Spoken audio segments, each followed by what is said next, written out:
On découvre ensemble Bry-sur-Marne dans le 94. Il suffit de se laisser porter 18 minutes sur le RER A.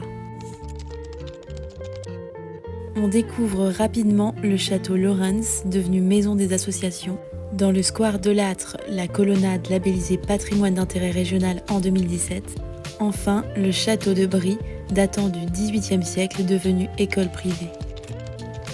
Tout en me promenant dans le centre historique de la ville, quelques mots sur son histoire. Longtemps agricole, Bry-sur-Marne comptait à peine 300 habitants au début du XIXe siècle. Son développement commence vers 1850, avec l'essor du chemin de fer et l'attractivité croissante des bords de Marne. Devenue un lieu de villégiature prisé par la bourgeoisie et la noblesse parisienne, la ville se transforme en une banlieue résidentielle où les loisirs nautiques et les guinguettes animent les îles d'Amour et du Moulin.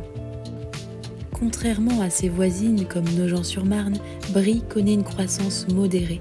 En 1954, elle recense 6660 habitants. Aujourd'hui, avec ses 18 407 habitants, elle conserve une taille humaine et un esprit village.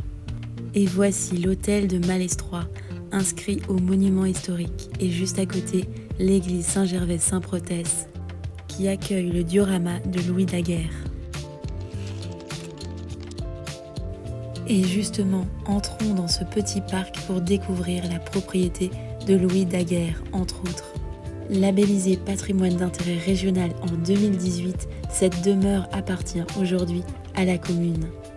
Daguerre l'achète en 1840, mais l'ancienne bâtisse du XVIIe siècle est détruite en 1870 lors du siège de Paris.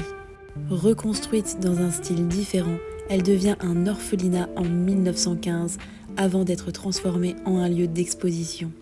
À terme, elle accueillera l'école internationale de photographie.